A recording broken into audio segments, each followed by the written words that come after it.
peer-to-peer interaction learnings is something which really makes the most sense. All those GAN session can always happen. These are always here. They were always there. But I think this hands-on learning, hands-on sharing of experience really matters. Shreya, we are live now, I guess. I can see the YouTube live tab on the screen. You're on mute if you're saying anything. Yeah. Oh, sorry. Yeah, I was telling that we can begin the session. Yeah. Sai, over to you. Perfect. Sunil, thank you so much for having me. I think my association with NASSCOM runs for years now.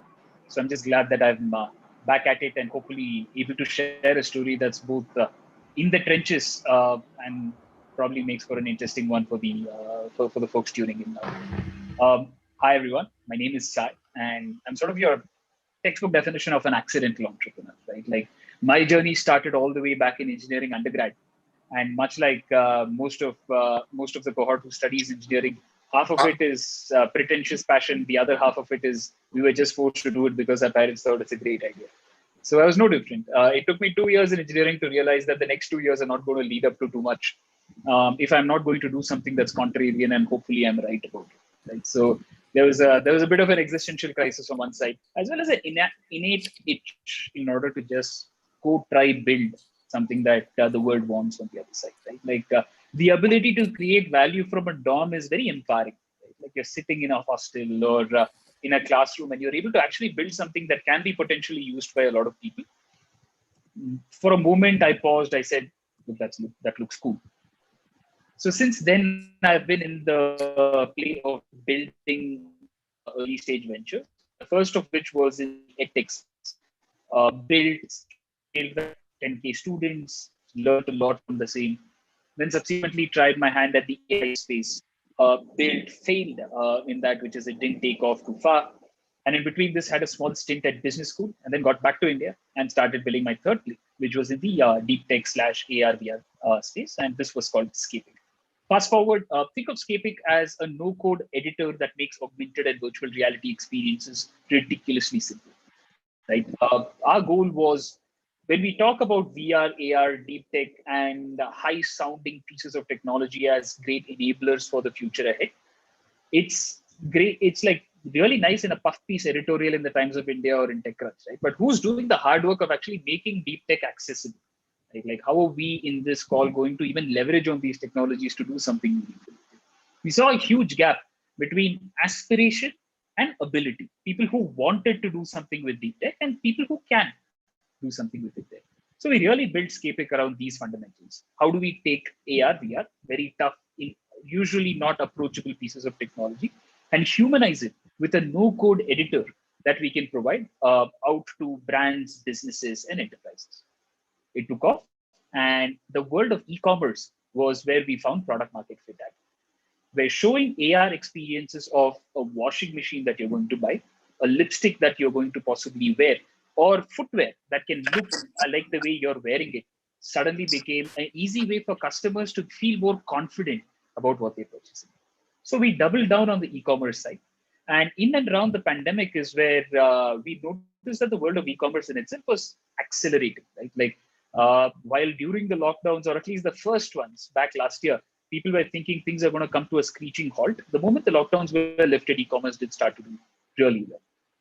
It was during this time that we had a choice as an early stage seed funded startup as to whether we double down and focus on product building or focus on distribution building. And what do I mean by distribution building is, I think today deep tech is and AR, VR is at a point where you can do some really impressive things with technology. But how do you get it to 100 million Indians, right? Like, how do you solve for scale? Was a question that we asked ourselves often enough.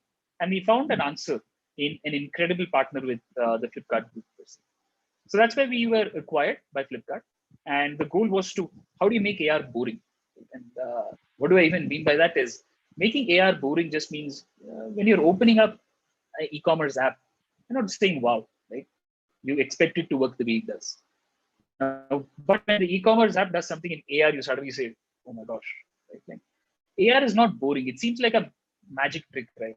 Or it seems like a party trick of sorts. So how do you take it from something that's like experimental, science labby, and actually move it to a core part of the customer experience where the customer just grows to want an AR experience as they're purchasing a product, and Scapic is probably the underlying technology that parts this out. So that's our existing vision. Hopefully we're able to scale this out to 100 million Indians and build that forward. But it took a lot of steps, missteps, actually more missteps than steps in order to get here. And would love to share all about it and in terms of a walk through the trenches in terms of what brought us here so far as well. Great, thank you so much, Sai. I have, to begin with, before I open the forum to the people to raise questions, I have one question. You said you found your PMF in e-commerce. I really want to understand the journey before that. It was a bit of a wild west. Yes, absolutely, absolutely. So when we, that's a lovely question. I think when we got started, this was circa 2018. Nobody had written a playbook for how do you actually build and scale a deep tech startup globally, not just here in India. AR/VR was at its earliest of stages of like resurgence. It was going through a bit of a nuclear winter. So it's not like you have tried and tested methodologies in order to even rely on and growth hack yourself out there to some success. So whatever you did, you had to learn, implement, learn again, and then possibly 1 out of 10 things would have worked, and then you double down on that strategy. Now, what we started realizing was we built a general purpose editor. Now, you could be an educator, you could be a real estate company, an e-commerce company. Heck, we even had food companies or food delivery companies trying to use this for marketing experiences back then. And we sort of came to the realization that we are everything for everyone of sorts. And that quickly was a very unsettling thought. And a very novice mistake that we did back then was not picking out a niche for ourselves quick enough or early enough in our own journey, where we said going horizontal is probably a better ploy because we are a platform play. I mean, companies don't become platform plays on day one. We aspire to be a platform on day one. So what that meant was it was too spread out in terms of being thin and not really being feature rich for any one industry per se. Now you suddenly have tens of thousands of users or hundreds of thousands of users using your platform, but not one cohort of user who really loves the platform for that one thing that it stands for. That's really where we started noticing a lot of drop-offs, right? People like it, but they don't quite love it. And that's when we had to make a decision saying, look, you can't be everything for everyone at this stage of the company. You have to pick a battle, right? Pick a battle and hopefully you're on the right side.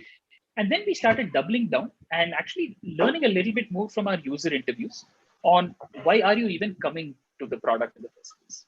Two answers really started consistently sticking out. I'm coming here in order to market a product better, or I'm coming here in order to sell a product better. And these phrases start to repeat. And at like say 20 or 30 people who start saying the same sentences, you sort of start forming a view around why are your users even using your product in the first place. And that's really where we paused. We said, look, we have a clear choice. We can continue to stick it out as a loosely defined platform, or we can be a SaaS product very specific to one industry that has a large TAM and possibly move after the same. So we tried a lot in between. We had identity crises between a real estate org, an education org, a general purpose editor, a website development add-on where you could sort of have this as a bolt-on to website authoring tools like Squarespace, Wix, and other ones as well. But in between all of this, if you are to ask the hard questions as to who's going to use it, who's going to pay you to use it, and who's going to have a hard time if you don't exist in the world, right? And when you started asking these questions, the other ones sort of quickly wane away. So it took about 3 tries. And in the third one, probably we got lucky that we started understanding our users a lot better and doubled down on commerce. Okay, so opening it for the rest of the people, now open. Anyone have any question to Sai, please feel free to come, switch on your video, your audio and put your question.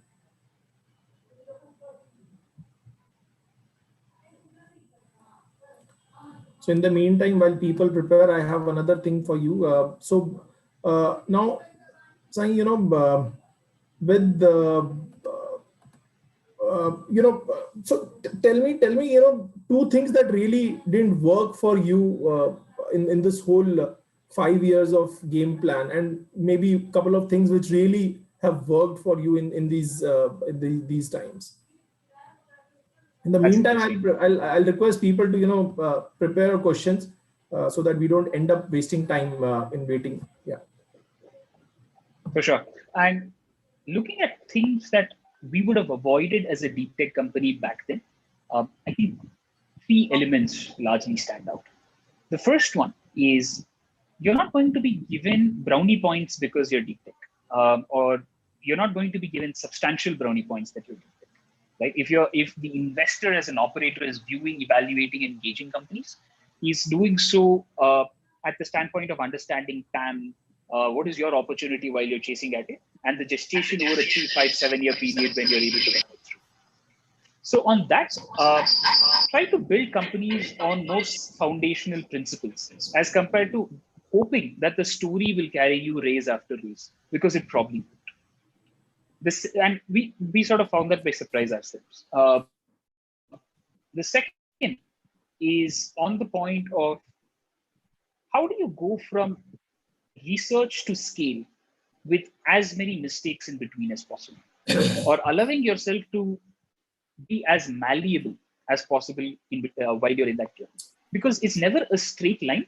But if you're always caught in the transitionary period, you're going to end up wasting months of runway there, and you won't have enough time to validate the business side of things in order to go make the next big jump. The easy way in order to sort that as you're starting from day one is when you have a deep tech idea, start playing out thesis. Thesis one, this is the market work, this is the customer it would work at. Thesis two, thesis three, so on and so forth. And if you can run out there and start speaking to your customers as fast in the journey as possible, I think that makes a monumental difference between you having a hunch that this deep tech problem is worth solving it for 6-8 months, and then only possibly going after your customer at that point. There are a few ways to solve this, such as prototyping, possibly building something rough in the edges while ensuring that the story shows the journey between what's rough in the edges to now. Almost treating your entire company or the idea as a mini Kickstarter itself, right? How do I keep painting the picture for you of what's the long run, but at the same point show you enough proof points, in order for us to get there? And these being your customers start to be really useful, because deep tech companies usually have very engineering focused founders. And when you have very engineering focused founders, it's very easy for all of us to fall in love with the problem and keep working out on it. And it takes 5 months, 6 months to even make some meaningful progress in a deep tech problem statement. And before you realize, you're sort of staring down the barrel and you've not left yourself enough time to validate with your customers just yet. The third is to possibly look at what area are you going after. Deep tech problems also have this grandiose sense of for a lot of different perspective too. If you build a significantly better version of battery technologies, of course, everyone needs batteries, right? If you're building a much better clean energy solution, again, the world seems to be at your team. So deep tech problems have markets that can be tackled and multiple personas in this market that you can go after. It's a good thing and a bad thing. The good thing is it tends to be great for your TAM in the long run. The bad thing is you have to pick a battle in the short run. And people the battle picking part early enough. So if you can decide, saying, I want to go bottoms up, mid-market or enterprise, who's my customer there? How do I sort of boil it down as fast as possible? You might be wrong about your customer, but the obsession over defining the persona is something that a SaaS company has. And if you can marry that sort of obsession to a deep tech play, I think that goes a long way in helping prove out the concept even before the research or the engineering part can play catch on. So going to PMF need not depend on your first engineering prototype, but rather be a parallelized process there so that these two can work hand in hand. And that easily saves up to 6 to 8 months of runway because you've now been able to treat these as parallel theses compared to something that happens synchronously one after the other. Got it. So we have 2 hands raised. Anupam, please go ahead with your question. Yeah, Sai Krishna, I think great story. I want to basically understand, typically deep tech companies started by technology folks always have a challenge raising the first round of funding. So can you share your experience that what were the challenges, whom did you approach, and how easy was for you to tell the story that they should take a bet on you? Absolutely. I think valid. The first round's probably tough. Every following round to say so. But first one is definitely a huge hurdle to cross. Your network the way is, we solved for that. Your network is little disturbing. Let me just try to connect. Or you can turn off the video, that if helps from a bandwidth point of view. Yeah. Gotcha. Let me do that.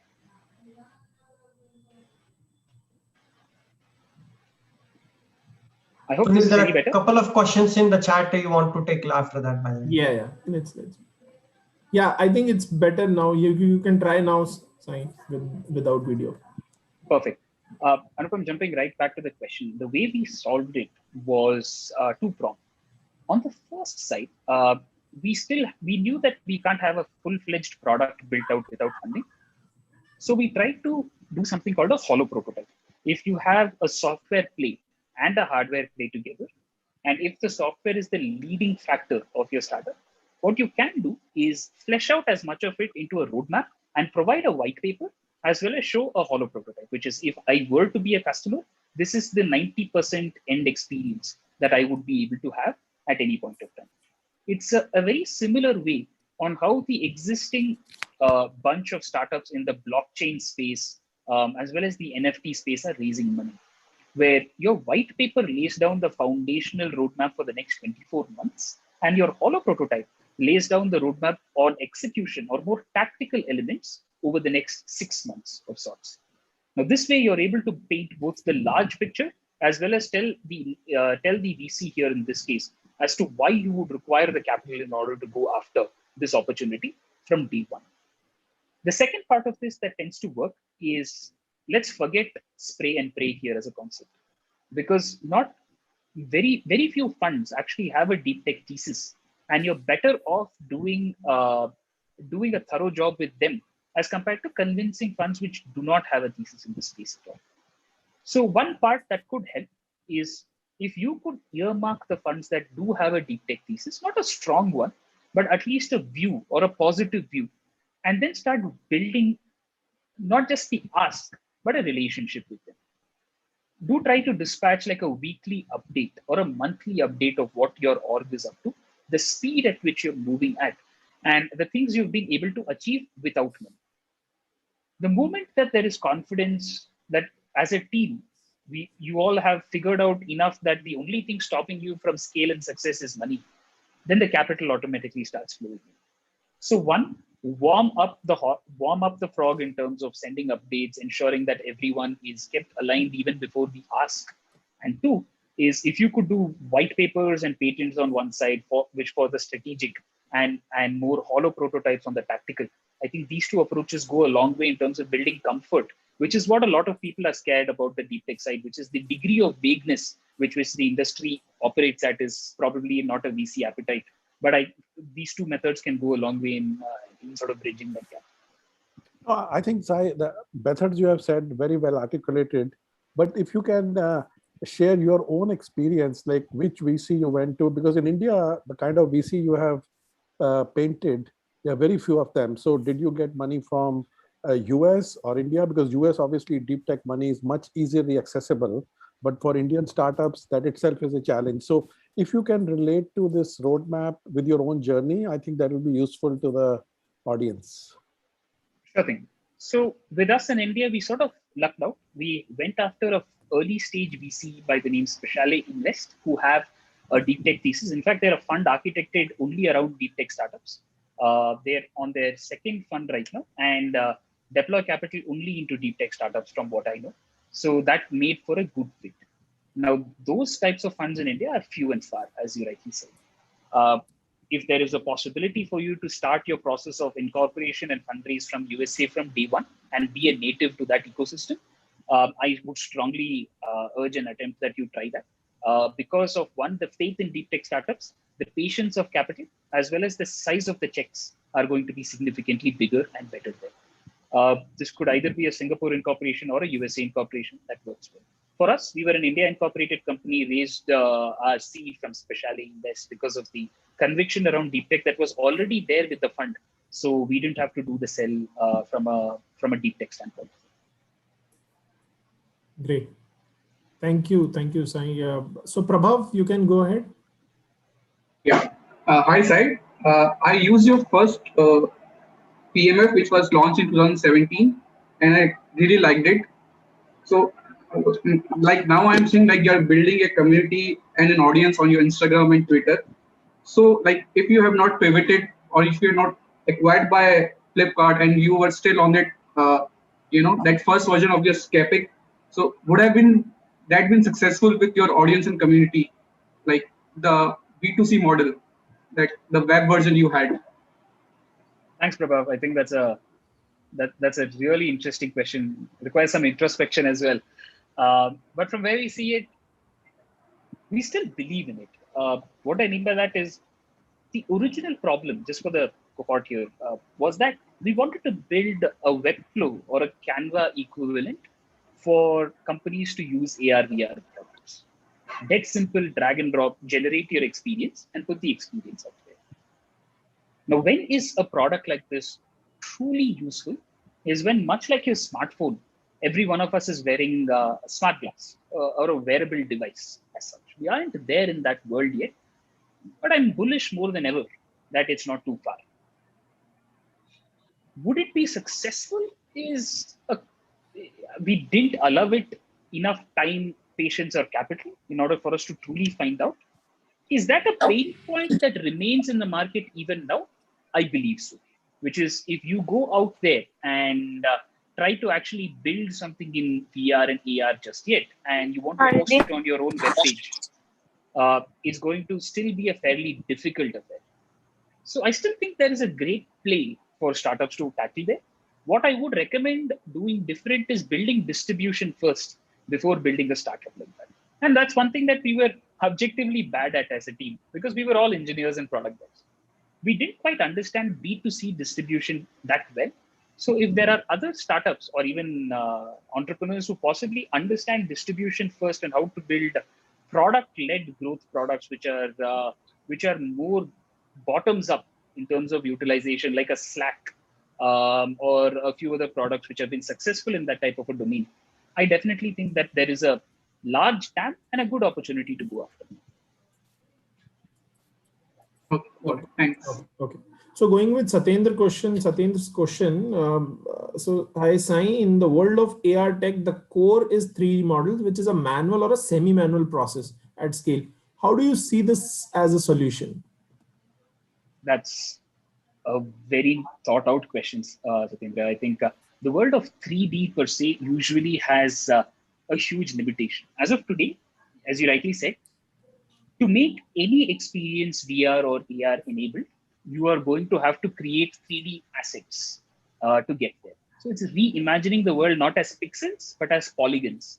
And going 3D is the only option. But as you said, like 3D involves a lot of manual work, and it's going to be difficult to go there without some technology solutions. There are two ways that this is getting better as we speak. The first one's on the hardware side. The second one is on the software side. On the hardware side, we are starting to see phones which are being built in with LiDAR sensors and time of flight sensors, which are going to allow you to do 3D scans really easily. How easy? It's almost built into your iPhone, where there's a small sensor here, no larger than, like, say, a cent, which is going to be a LiDAR sensor.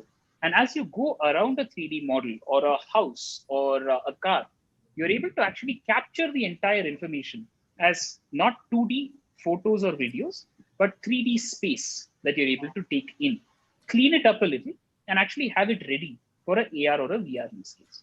It's still rough in the edges. It's almost like how the iPhone was in 2007 when it launched.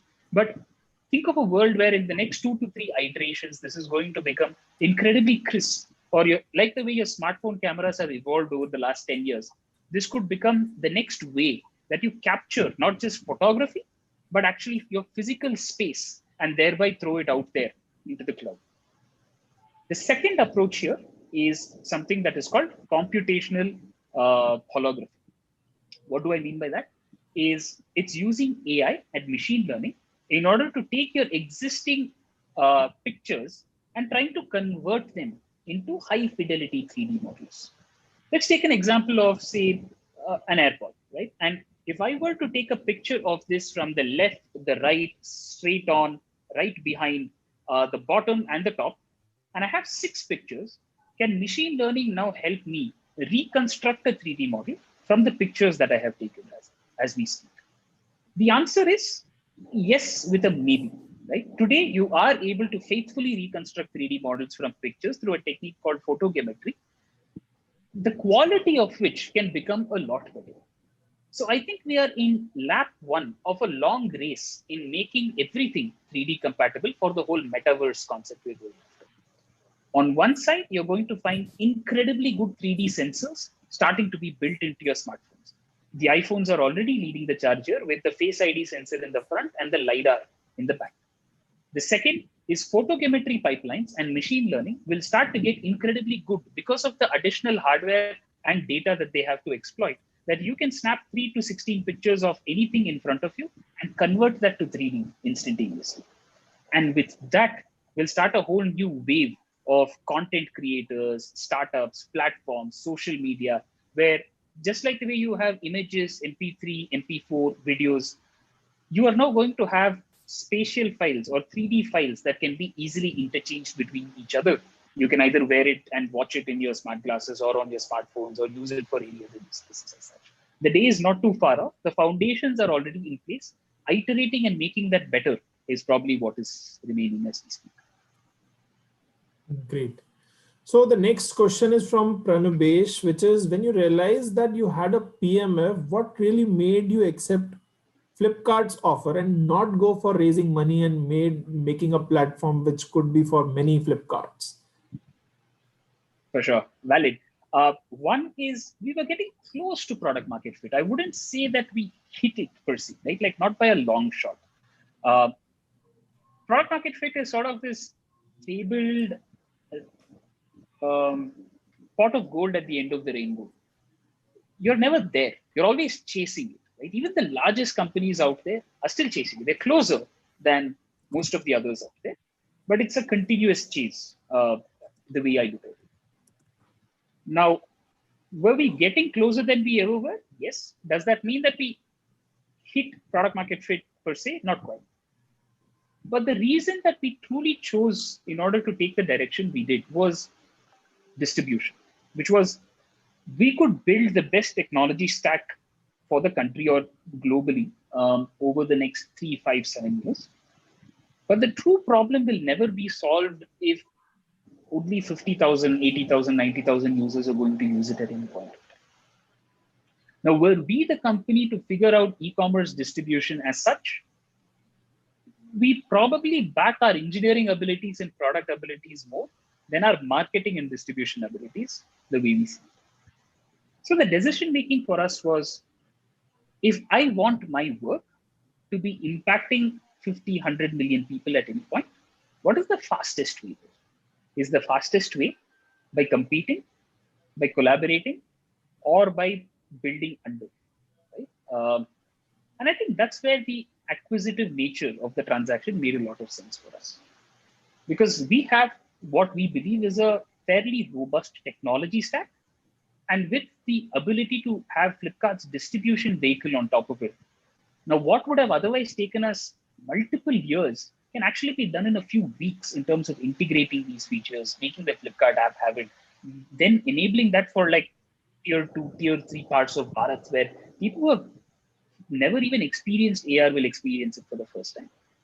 And I think by virtue of impact, that's probably a lot better than stitching together another round and possibly waiting for the ideal moment where the industry would take off, or at least so we. And that's sort of where we decided to go the route of the acquisition. Every deal-making piece and every acquisition is unique to the founder. So this is at least the way we thought about it. So Sai, the next question is from Vihan. Can you share some thoughts about, around hiring team in an early stage of your company? Oh man, that's, I think, a problem that plagues us all The, early on, I think it's about working 80-hour work weeks, and then you're hopefully able to convince a team so that they can also sit and share the misery with you of working 80-hour work weeks, I guess. It's not easy, especially in the space that we operate in, where you can't just have off-the-shelf talent. So there were three things that we did that sort of worked out for us. The first one was culture left, right, and center, right? Like, what do I mean by that is we sort of took pride in defining our org on three things: rhythms, rituals, and revenues. What do I mean by that is rhythm was the way we run our sprints. Rituals were the things we do around it, like stand-ups, one-on-ones, meetings. Revenues was about showing growth to the external world in how we run. So we actually institutionalized this into a Notion sheet, or actually a Google Doc back then, and started sharing it with people we wanted to potentially hire, just in order to give them a flavor of what they're missing out on by not working with what we hoped would be a cool team that they found. The second part that worked well for us was we hired for the slope and not the y-axis. What do I mean? Is we knew that in AR/VR, we're never going to find people with, like, say, 5 years, 8 years, 9 years worth of experience in the geography we want to them at. And second, in order for us to move fast, we possibly just have to work with people whose abilities we trusted, that they can learn fast as compared to come in with prerequisite knowledge. So the Scapic team, interestingly, in 2017-18, when we got started, the average age was between 23 and 24. So we were very young, very inexperienced, and probably also fairly audacious in terms of thinking we can solve the problem. So if I were to look at hiring as a pipeline, what I would say is build interest by showcasing your startup as an open entity, share metrics, just build a story around why it's really exciting inside. Second, in deep tech, I would urge to not think of subject matter expertise as a huge piece unless you are hiring for a founding member role or a CXO role of sorts. Try to see if you can invest in the ability to learn, because finding subject matter expertise is never going to get easier. And the third is use AngelList a lot more than anything else that you can. Right? Like, it's, I think, fairly underexploited as a resource here in India, where you can start actually posting a lot of this, institutionalizing the way you talk about your company, and just keeping an active repository of incoming candidates at that point. In the early days, we, I think, closed almost all of our best hires through AngelList as a platform. So I think the people who go onto these platforms automatically qualify themselves as curious folks who just want to be part of the startup ecosystem. And the signal to noise ratio there could probably be a lot better. At least we found it to be back in the days. Great. Milind, you want to go next? Yeah, sure. Hey, Milind, this is, sorry, Sai, this is Milind from the DeepTech team. I want to ask you about your views on customer experience while building the product. Having great technologists, technical people is fantastic, and using very deep technology. But in India, and when you look into other products, what do you view on how much actually they care about providing that fantastic customer experience?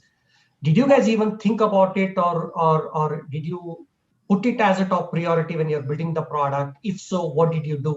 If not, do you think that's a missed opportunity, and what you continue to work on it now? If you can answer that. Then, thank you so much for the question. This was probably our greatest or most useful strength, if I were to put it. I strongly am of the belief that there is a huge consumerization of the enterprise, which is enterprise products are today demanding consumer level UX experiences, as well as finesse, which didn't exist a decade ago. So what used to be a good to have, even just like 5, 6, 7 years ago, is right now table stakes for your startup to figure out. And I think in the deep tech side, given the engineering heavy background that the founders and the early teams tend to have, we tend to forget about this until it's either too late, your customers are too pissed off with you, or somewhere you realize you're not making enough money. the only time design becomes a part of the narrative is during these SAR moments. And we started changing that out actually by design or by org design itself. What do I mean by that? Is our first few hires, and I say few hires, we were a team of 3 designers even before our engineering hire came. So internally, we kept joking that we are a design organization that masquerades as a deep tech company from time to time. And that helped.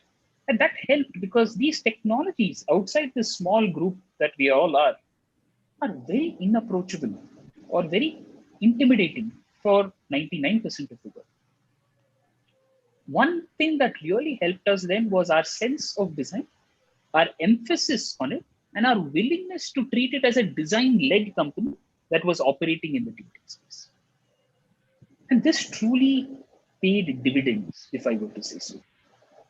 The earliest versions of our product had good bottoms-up usage. We were always called out or lauded for the fact that we were able to present design in a format that was appreciated by not just our customers, but the community at large. And this opened doors with collaborations with FANG companies that we otherwise would have never had access to. So by all means, when I say design, I'm not talking about the sugarcoat, the polish, that side, right? I think that's really important. I'm not discounting that. But I think the mindset of not just building a company from an engineering standpoint, but designing it from the point of engineering to customer and their credit card. Probably if you can have a small portion of your team just working on that, which we did, nothing like it's probably the best investment that you could do earmarking from your rounds and trying to see if you can have a design-led function of the company, while you as an entrepreneur can always be the engineering person who sits and figures the rest of it out. But neglecting it is always going to hurt, especially in this decade, where, like I said, the consumerization of the enterprise just means that this is no longer a good to have. It's started to become table stakes, where the customer just learns to tune themselves out if you're not bringing that to the table to begin. So, Sai, before moving on to the next question, I have a question now. Raising seed and then directly going for a acquisition, right? How did your seed investors reacted to it? That's an interesting. It's catch-22, isn't it? Which is the bull view is that acquisitions in the deep tech space are few and far. The outcome is something that we all must celebrate and sort of wrap our heads around. And the time frame at which this was possible to be orchestrated was good as well. Lots of things going for it. But on the other side, there is a little bit of a want on, no, let this run a little longer. If you're already being acquired for this price, imagine if you stick it out for the next 3-4 years, it's only going to get bigger and better from there. So it's not easy. It's not easy for the operator or the investor because they operate in very different time horizons than the founder or the entrepreneur does. So I think the distinguishing factor here is there is always going to be healthy tension. Right? Like the promise of a better tomorrow and a compromise requested to the entrepreneur for the today is just inevitable in these situations. Now, if you're the founder, I think a way that you can think about this is, would you see yourself slugging it out for the next 7-8 years in terms of building an outcome out of this? Would you think that this is local maxima or global maxima? And the third is, would you think the only thing stopping you from making more progress is just money? Right? For us, the impediment was not money. Right? The impediment was distribution. We couldn't crack it, right? Like we were just not very marketing heavy or marketing savvy to probably go after that. Which is where I think the conversations became a lot more around what does Flipkart bring to the table and what do we as a combined entity go after? That's difficult for the investor initially at first, but if you have supportive operators working with you, what they do realize is the outcome, the time, as well as what's right for the entrepreneur to do eventually start to make a lot more sense as compared to the hope of a better tomorrow So it's a lot of convincing on both sides, and whatever is healthy for the org, hopefully at the end of it all prevails. Okay. So the next question is from VVS Jayam. What are the main departments required for this hot tech? I don't know what does hot tech means. Also, how can we acquire these skills at first as a fresher? I believe the question is more towards how do we acquire those skills as a fresher, who's just moving out of a college. The first part of the question, just a clear call out, please don't go after tech because it sounds cool, right? Like, do not chase something as a moth going after a lamp, right? You're only going to burn yourself. Any technology that's come into the public forum right now is already sort of past its prime, right? Like, the best time to climb Mount Everest is when nobody knows a commercial way to go do it, right? Like, today it's a commercial activity, it's lost its sheen, right? Like, so the best time to climb a mountain is usually when the others around you don't know enough about it. That's where the gold rush usually is possible. Yeah. So find not what is currently the most hyped thing, but hopefully something that is going to be the next big thing, and something that you truly believe in, right? For you to do this 15 hours a day, 16 hours a day and not burn yourself out, you require enough passion and caffeine, almost both of the same magnitude, to see it through. Now, with that said, how do you get started is one thing that worked well for me was what I call as an apprenticeship, right? Like, just go work with a founder, write to a founder and say, look, I have another month to spare. And over this month, I'm going to possibly shadow you, help you in absolutely any way that I can. Here are the things that I'm good at. And I'm offering my services to you possibly completely free of charge. What I do want in return from you is the fact that I get to learn all about the space, all about entrepreneurship, and all about running a company from you because of observing you at any point. This was a very interesting concept, at least back in the Bay Area, where CEOs started to have a lot of apprentices from like business schools, and that teaches you more than what a college or a textbook or a online course on entrepreneurship can by a magnitude of 10. So try to see if you can shadow a founder. Hope if they are in the same space as you are, or in the same space that you want to be in, even better. And the second part of this would be on try a side project, right? Like, try moonlighting on a hustle that you can actually build and launch. It can be something very basic, something very frivolous. That's okay. You would love the fact that you built, launched, and made $1 out of your own creation, no matter how long it takes, right? And that teaches you, again, way more than what a textbook or a course can. So shadow someone or moonlight on something are two easy ways for you to truly put your skills to the test and see if that space is like really for your calling as such. Okay, so I have a couple of more questions in the chat box, one hand raised, but before that, Sai, I think a lot of founders here are trying to make their own way to the larger or $1 billion Flipkart, Walmart group. Now, being an insider to the group, what are the possibilities of our people who are in the audience today to work with Flipkart and the larger group? So what are the overall sentiments inside to work with the startup, and what kind of startups can really target these kind of larger groups? Very interesting, Sumit. And this is something that I think between my co-founder Ajay and I, we have actually taken it upon ourselves to foster as a culture internally. What you would notice is large companies just have so much on the plate that it's not like they don't work with startups because they don't want to, as much as they don't work with startups because there isn't an institutionalized way to surface this information to these companies exactly when they need it as such. So the one thing that we have actually begun right now is open office hours with a bunch of these startups where we can actually learn, provide a view on what are the problem statements that we like, we are going to possibly end up paying money for, and even egging them onto a direction where we believe that there is a clear thing to solve in the market in the first place. And this could be anything. This could be in terms of product, purchase orders, or in terms of just hearing someone out in terms of subject matter expertise if they do want it. So we are institutionalizing a very formal program which is going to run rigorously, where you would be able to, as a startup, apply in with no intent but to rather have Flipkart as a client, or the teams at Flipkart advising you better on building your products, or just running office hours in terms of remaining engaged at any point of time. So once these relationships are built, it starts to become fairly easy for you to not just have acquisitive conversations, but I think the best type of money you can make is not even an acquisition. It's a purchase order, right? Like making money from your client is possibly even better than anything else.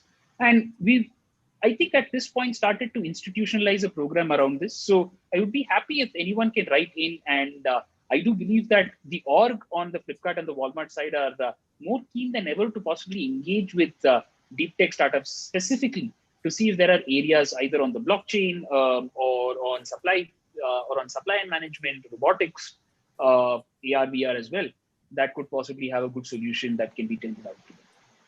I think that's a good news for all of us. Fine. Okay. So Satyendra, you can go ahead. You can see your hand raised. Yeah. Hi, Sai. So this is again a follow-up questions on my question itself, which was around 3D models to build at scale. You rightly said like there are technology like LiDAR, and then iPhone is already in putting all those sensors and all in this phone to bring objects into 3D model. But I still believe that coming iPhone to a common people will be certainly a little far away from now. My question is little in a regarding the recent time where a company like Flipkart has millions of products on its on a shopping platform where they want to sell, and they also want to provide the experience to the consumer. At that scale, like making a billions a product, a 3D models kind of stuff to give the augmented reality feel and experience for the consumer. How a company like Flipkart or a brand who builds those products should take the step in a recent time? Interesting, Satyendra. The way enterprises might look at a problem statement like this might be slightly different than taking it B2C or like the consumerization of hardware or software as such. The way we approach it is actually we have something called the Flipkart Photo Studios, which is where all product photo shoots as we speak happen, no matter how big or how small. And one of the things that we're trying to build into the photo studio right now is a volumetric capture pipeline, which means that can the photo studio now be retrofitted with like say 50 to 80 to 100 cameras, where you place a product in between, it actually captures it from all points of time and space, and you're able to put that together into a synthesized 3D model at any point of time. So this is almost like you're capturing space-time as compared to capturing a picture. So if you're doing a normal photo shoot, you have a subject, a camera, the camera captures the subject, it's a flat picture, and you put it out on an e-commerce site, right? What would happen in a volumetric capture studio is you have a subject and you have cameras all around the subject, right? And this is usually used in Hollywood right now in terms of capturing spatial information or even holograms as such.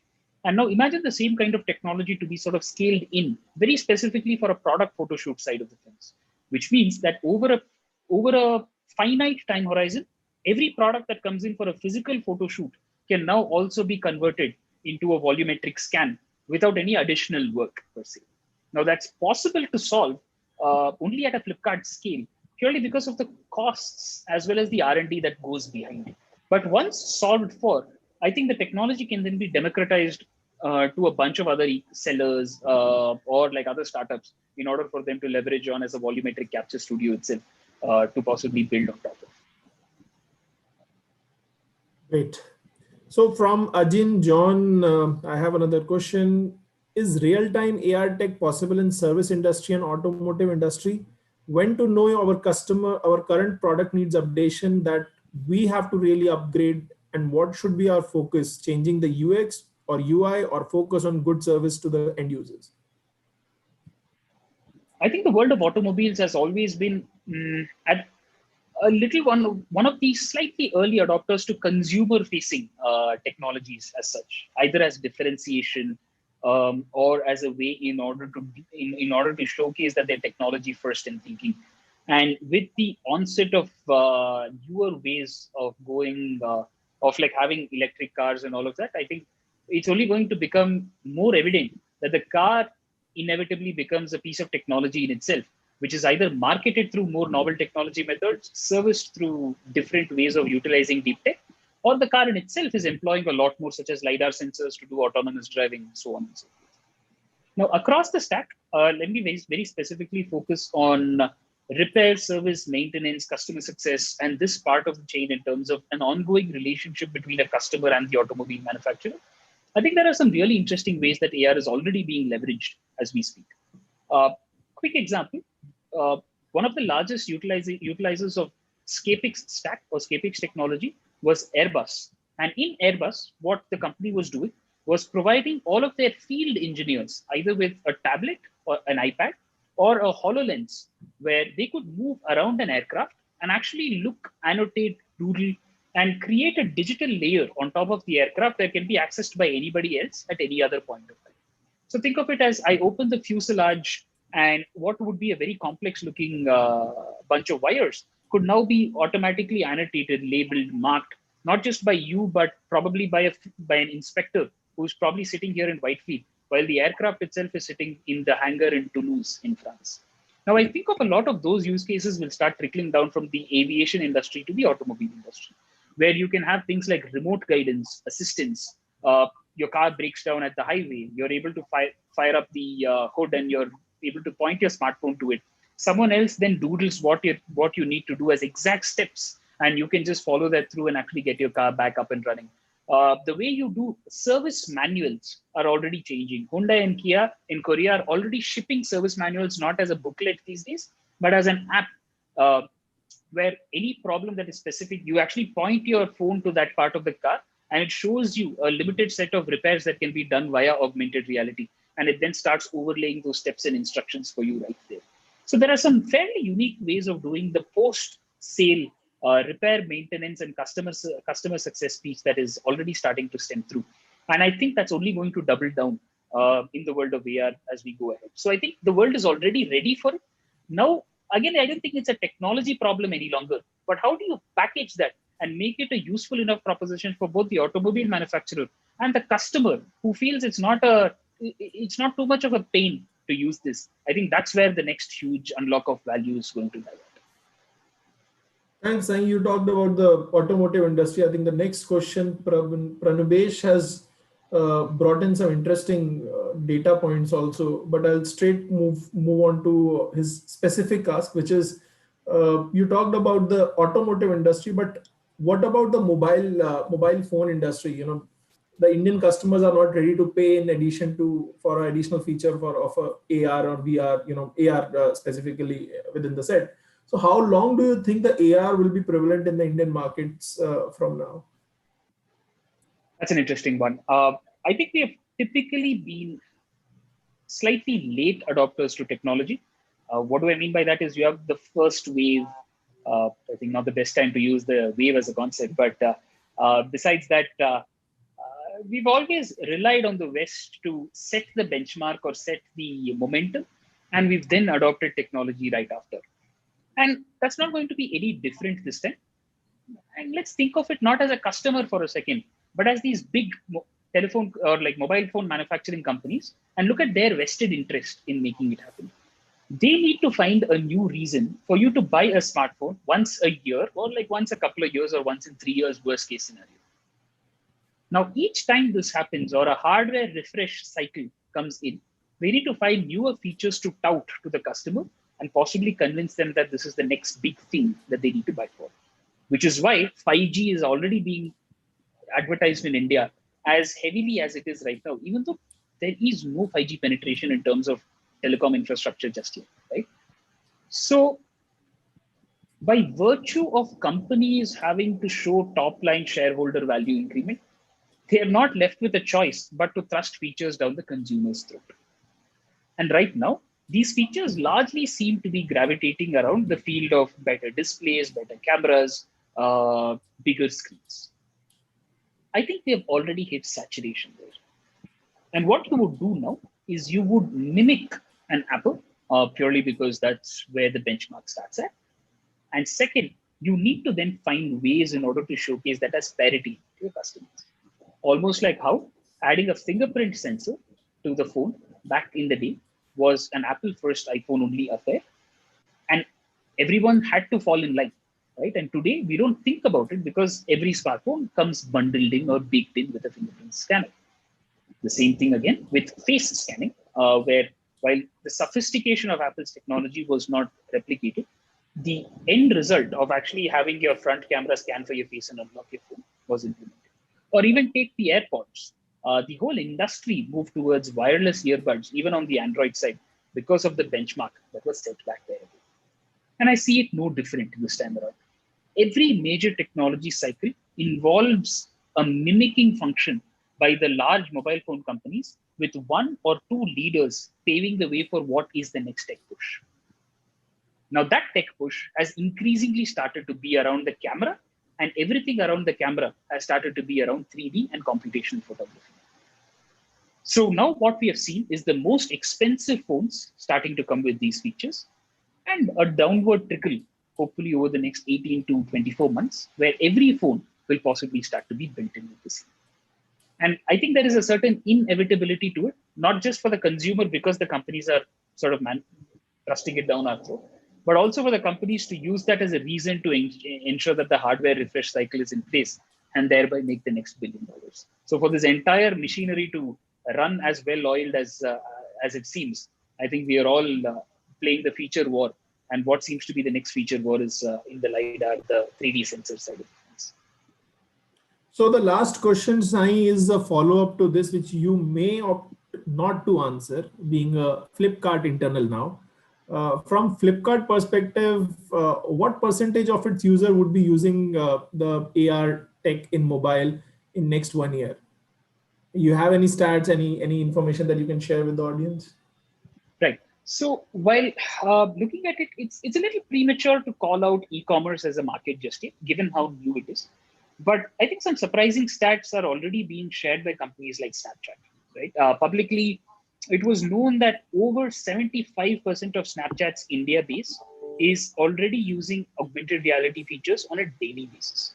Right? And if you do the math there, they have 60 million users in India as monthly active users. And if 75% of 60 million people are using augmented reality on a daily basis, we're already starting to see that even without us knowing this, we're starting to use it as a sticky feature right now.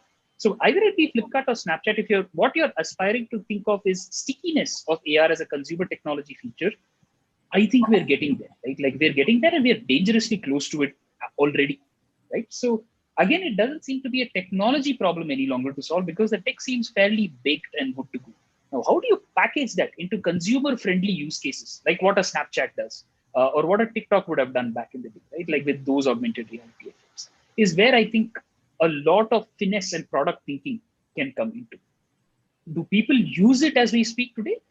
Tens of millions of people apparently, almost on a daily basis, start to engage with this, and hopefully hundreds of millions on a monthly basis within the dawn of the year. Not just on e-commerce, but think of e-commerce, social media, visual communication, where Facebook just today announced that all of their messaging products, Instagram calls, WhatsApp calls, Messenger calls are going to have AR effects that are enabled in them as well, right? So it just starts to become a format of self-expression, communication, and product identification.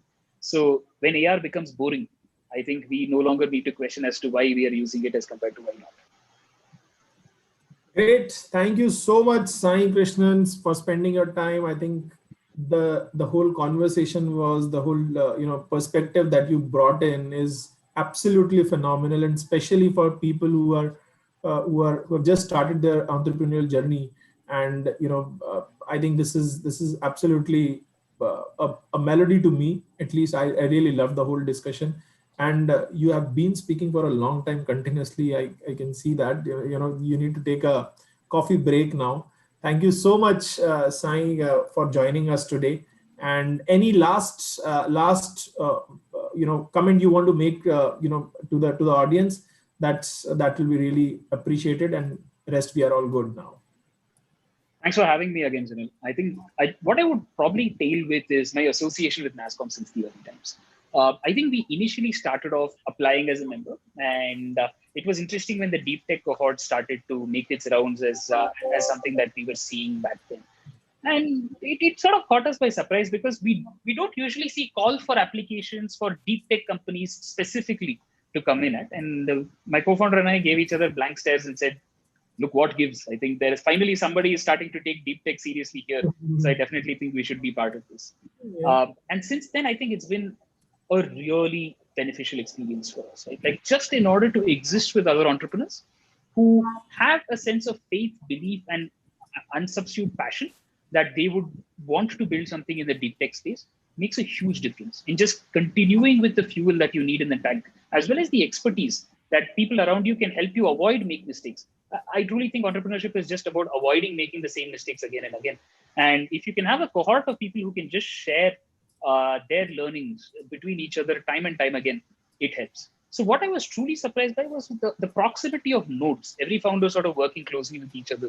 And that was sort of pretty useful as such. So we were a part of the Emerge 50 Awards, the League of 10, the Deep Tech cohort. So I truly think our association with NASSCOM, at least from the earliest of days, helped us open up some enterprise clients, one, and also provided us much needed cohort level understanding that we are not in this alone. And I can't emphasize enough on how much of a difference that tends to make. No, exactly. That's something that really we also insist. It's the peer-to-peer learning which really plays a very important and a crucial role. We can get any number of GAN givers for doing that, doing the sessions, but I think the kind of experiential learning that anyone can have from a person who is just 1 or 2 level above them or ahead of them in the journey, I think that's something which really gets valued.